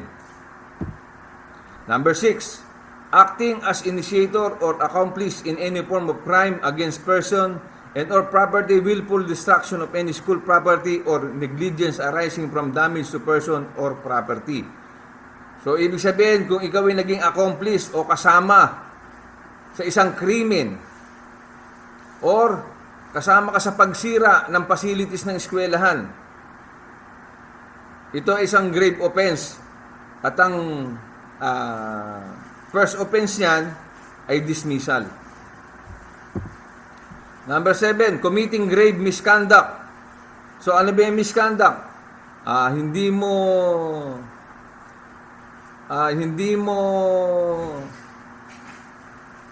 ginagalang ang mga school official, minumura mo, pinapahiya mo, that is grave misconduct. Ang first offense ay dismissal. Number 8, soliciting money, donation, and contribution in cash or in kind without the prior approval of the school. So kung nangingigil ka ng pera o nangihingi ka ng donation na hindi alam ng eskwelahan, ang first offense yan ay dismissal. Number 9, stealing school property and those of the school personnel and student. So kung nahuli kang nagnanakaw ng gamit ng eskwelahan, gamit ng mga personnel o teacher mo, o kapwa mo estudyante, kapag ka napatunayan, ang first offense niyan ay dismissal. Number 10, assaulting or challenging any school personnel or student which result to bodily harm.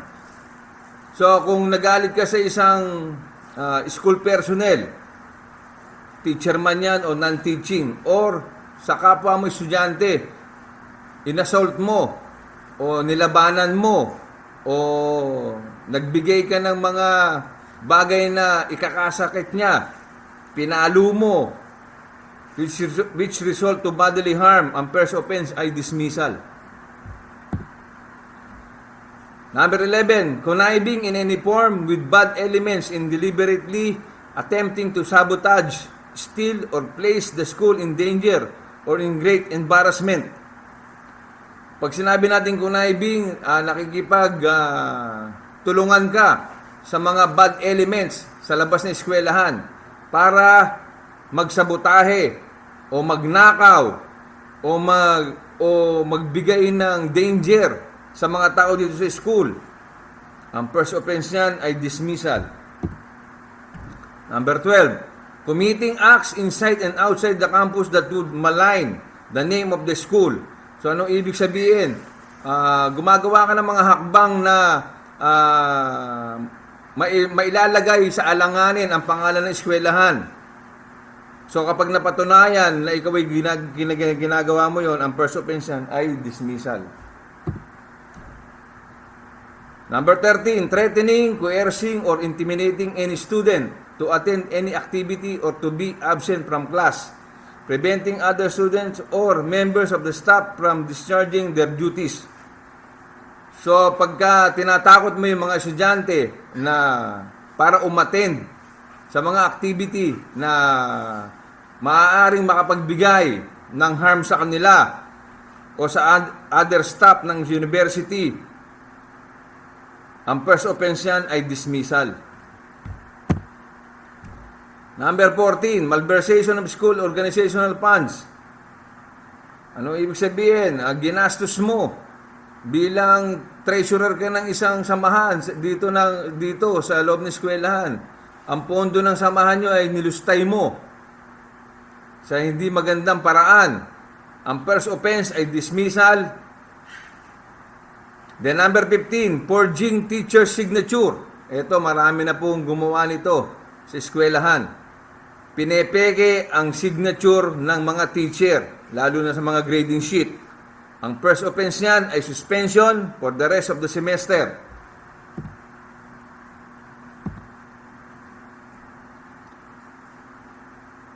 Number 16, forging, falsifying, or tampering school records, documents, or credential, or knowingly furnishing the school with false or fraudulent information in connection with an official document. So, ibig sabihin, pinepeke mo yung mga pirma, pinapalsify mo yung mga dokumento, tinatamper mo, o binubura mo yung lumang pirma, pinipirmahan ng bago, na pwede mong gawing credential sa eskwelahan. Ang first offense yan ay dismissal. 17. Cheating in examinations or taking examination by proxy. So yung pangungopia, pag pangungodigo sa during examination, bawal yan. Or yung exam mo ay ipakukuha mo sa ibang estudyante, bawal din yan. Kapag ka napatunayan ang first offense, suspension for the rest of the semester. Then number 18. Extorting or forcibly asking money from anybody. So kung yung pangingikil sa mga estudyante, kapwa estudyante, bawal yan. Ang first offense, suspension for the rest of the semester. Less grave offenses: posting and circulating leaflets and other printed materials which lead to subversion, disorder, and chaos to the college or to the government. Kapag ka ikaw ay nagpo-post ng mga anunsyo o nagbibigay ka ng mga leaflets tungkol sa mga tinatawag natin mga makakaliwa and other printed materials, no? Kapag ka napatunayan na ikaw ay nagbibigay niyan na maglilid sa subversion, ang unang offense ay 15-day suspension, second offense, suspension for the rest of the semester, and third offense is dismissal. Number 2, joining, instigating, or leading rallies, demonstration, and other forms of unapproved group action which create disorder.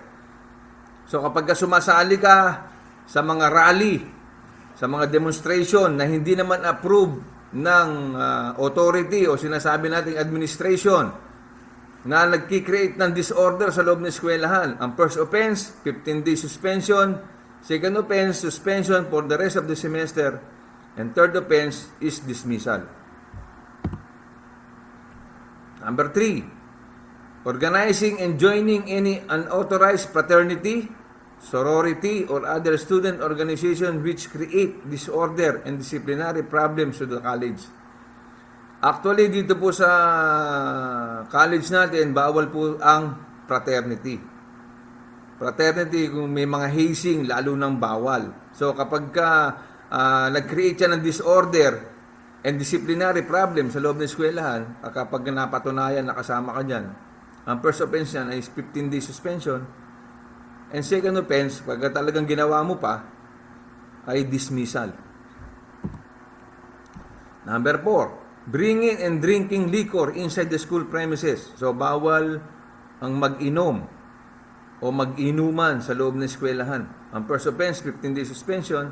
Second offense, 30-day suspension. And third offense, suspension for the rest of the semester. Number 5, committing misbehavior or misconduct which may endanger or threaten the health or safety of an individual in the campus or which may adversely affect the student's welfare as member of the academic. So pag sinabi natin misbehavior na pwede mag-create ng mag-threaten sa health, yung halimbawa kung nagwala ka sa loob ng eskwelahan, makaka-apekto yan sa student welfare. Halimbawa, nang halibas ka ng tubo o nang away ka, no? Nang bato ka. So kapag ka nag-commit ka ng misbehavior na katulad niyan, at napatunayan na ginawa mo, ang first offense niyan ay 15-day suspension, second offense ay dismissal. Number 6, lending and borrowing of school ID and uniform for entry inside the school campus. Bawal na bawal po ito, no? Yung nagpapahiram ka ng ID sa mga kasama mong nasa labas para makapasok sa eskwelahan. Hindi lang ID, pati uniforme.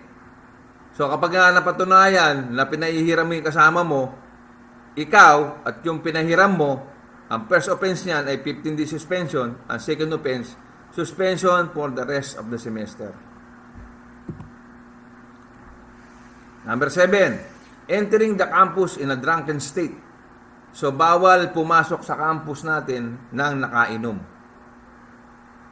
So, kung nakainom ka, may klase ka, mas maganda siguro huwag ka na munang pumasok. Ang first offense niyan, kapag napatunayan, 7 days suspension, second offense, 15 days suspension, and third offense is suspension for the rest of the semester. Number 8 is uttering defamatory, slanderous, and libelous statement, remarks against any student, faculty members, and school official and employee. So, anong ibig sabihin nito? So, nagsasabi ka ng mga bagay na nakakasama o nakakasira ng pagkatao ng isang faculty o miyembro ng faculty o miyembro ng employee association o isang estudyante. Pag napatunayan na ginawa mo yan, ang first offense yan is 7 days suspension, second offense is 15 days suspension, and third offense is 30 days suspension. Number 9, disrespecting or molesting faculty members, school official, employees, student, and visitors by ridiculing, mocking, or instigating a quarrel. So, ibig sabihin, kapag ka nagsisimula ka ng isang away, dinidisrespect mo, o minumolestya mo ang mga faculty member o school official o isang estudyante, kapag napatunayan, ang first offense ay 7 days suspension, ang second offense is 15 days suspension, ang third offense ay dismissal. Number 10, committing acts of vandalism such as writing, drawing on walls and pieces of furniture, breaking of glass windows, showcases, cabinet, electrical devices, improper use of tables and chairs, tools and machines in the shop or in any of the school properties. So, anong ibig sabihin? Nagsulat ka sa CR, vandalism yun. Nagsulat ka sa mga wall ng classroom, vandalism yun. Sinira mo yung bintana, sinira mo yung furniture, sinira mo yung lamesa, mga electrical devices, nagsira ka ng makina. No? Kapag ka napatunayan ginawa mo yan, ang first offense, 7 days suspension with replacement of vandalized material. So, ibig sabihin, yung binandalize mo ay buburahin mo at pipinturahan mo ng bago. Ang second offense, 30 days suspension. Ang third offense is dismissal. Number 11, gossiping or rumor mongering with the malicious intention of destroying the reputation of another person. So, nagchichismis ka ng mga bagay na hindi naman totoo. So, ang nangyayari ay nasisira ang reputasyon ng isang teacher o ng isang employee o ng kapwa mo estudyante. Pag napatunayan yan na ginagawa mo yan, ang first offense ay 7 days suspension, second offense is 15 days suspension, and third offense ay suspension for the rest of the semester. Number 12, jumping over the fence as entry to, exit from the school campus. So, meron po tayong tatlong gate actually sa loob ng MPC. Yung gate 2 ang ginagamit nating entrance and exit of the student. Diyan ka lang lalabas at diyan ka lang papasok. Kapag ka ikaw ay nag-over the bakod o sa bakod ka dumadaan, mali yun. So, ang first offense pag nahuli ka is 3 days suspension, second offense is 7 days suspension, third offense is 30 days suspension. Number 13, using school facilities and equipment without permission or authority. So, gumagamit ka ng makina sa loob ng shop, mga equipment, facilities, na wala namang approval na authority o ng teacher mo o ng administration. Ang first offense yan ay 2 days suspension, second offense is 7 days suspension, third offense is 30 days suspension. Number 14 is smoking within the school premises. So, meron pong batas ng civil service dito na bawal po talagang manigarilyo sa loob ng mga pampublikong lugar. Katulad ng eskwelahan. Mapa-teacher ka man o mapa-estudyante, bawal pong manigarilyo sa loob. Ang first offense yan is reprimand, pagsasabihan ka. Second offense is 7 days suspension. Third offense is 30 days suspension. Number 15 is gambling in any form o yung pagsusugal. First offense is reprimand, second offense is 7-day suspension, third offense is 30 days suspension. Number 16, posting of manifesto, petition, poster of similar in nature without the approval of OSA, otherwise posted on the Freedom Wall. So kapag ka nagdidikit ka ng mga manifesto, mga hinaing ng estudyante, mga petition, mga poster na wala namang approval ng Office of the Student Affairs, ikaw ay papatawan ng, ang first offense ay reprimand, pagsasabihan ka. Second offense is 3-day suspension, and third offense is 15-day suspension. Number 17, viewing, reading, and possessing objects, picture, or literature that are pornographic in nature. So, alam naman natin na ngayon ay medyo high-tech na, hindi na kailangan magbasa. Yung viewing sa mga cellphone. Kapag ka nahuli kang nanonood ng mga porno sa loob ng klase o sa loob ng eskwelahan, kapag napatunayan ginawa mo yan, ang first offense yan ay reprimand, second offense is 7-day suspension, ang third offense is suspension for the rest of the semester. Number 18, failing to wear prescribed uniform or appropriate attire and proper ID inside the campus. So, hindi ka nakapagsuot ng tamang uniforme. Actually, sa gate pa lang, mahaharang ka na. Pero, kapag ka nakalusot ka at nahuli ka sa loob ng eskwelahan, ang unang offense niyan ay reprimand. Second offense is 7-day suspension. Ang third offense is suspension for the rest of the semester. Let's go to the minor offenses. Loitering during class hours, making unnecessary noise such as singing or boisterous conversation causing annoyance. So ano yung sabihin ng loitering? Yung pakalat-kalat. No, kapag wala kang klase, pwede naman mag-stay sa library. Meron tayong 3 malalaking library, pwede kang mag-stay doon. During break. Bawal lang mag-ingay.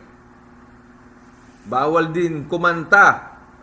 Pero kung yung pagkanta mo sana ay maganda, baka hindi bawal. Pero kung pangit yung boses mo, huwag ka nang kumanta. Magkokos lang yan ng annoyance. Ang first offense yan, reprimand. Second offense is community service. Third offense is 3 days suspension. Using cellphones, headset, MP3, disc, and other gadgets during class hour. So, in-expect na kapag ka pumasok ka sa eskwelahan, hindi ka pwedeng mag-cellphone.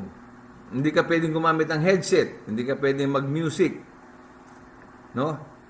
So, kapag napatunayan ginagawa mo yan, ang first offense yan is reprimand. Ang second offense is community service.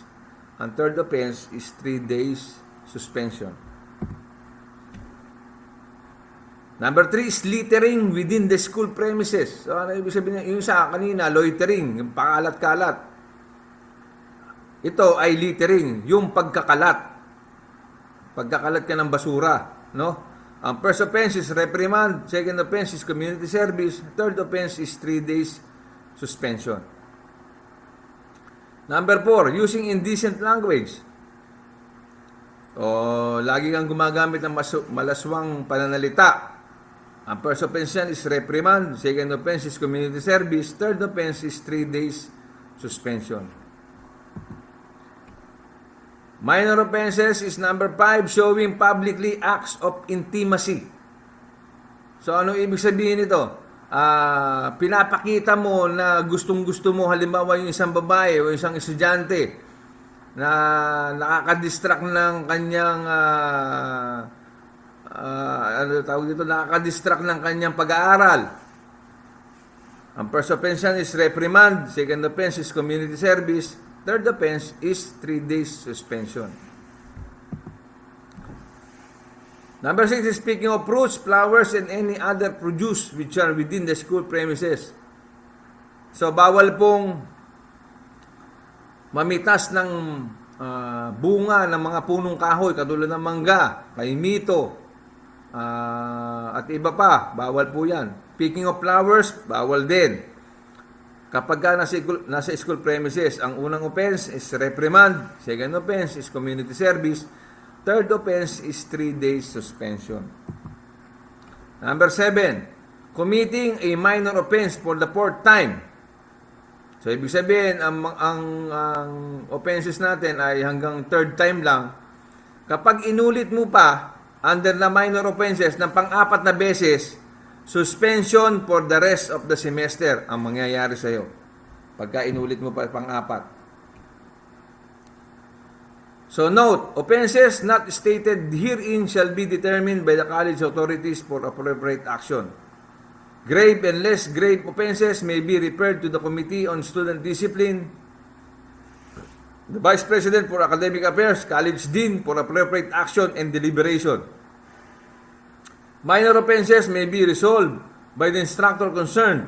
Habitual offenders may be referred to the prefect of discipline, the dean, and the principal. Maraming salamat sa inyong lahat. Tapos sabihin. To all freshmen, thank you for attending this virtual orientation program prepared by your guidance counselors. You met them earlier, and you familiarize yourselves with their faces because they will be your counselors up to the time you leave MPC. I would just like to remind you that when we are in the normal setup, the face-to-face setup, each student will be given a copy of this student manual for your reference. Here, everything that has been discussed earlier will be clarified if you have doubts about it. And you may also consult your counselors for further clarification. This orientation program is just the beginning of many programs that will be prepared by your counselors as you go along the second semester, when you enter your second year. There will be more seminars or webinars, whatever, no? Okay. I hope that your stay in MPC will be fruitful, and rest assured that if you need our services, the services of your guidance counselors, the services of the different offices under the student affairs, you can see us at building number 10 of inside the MPC campus. If you were able to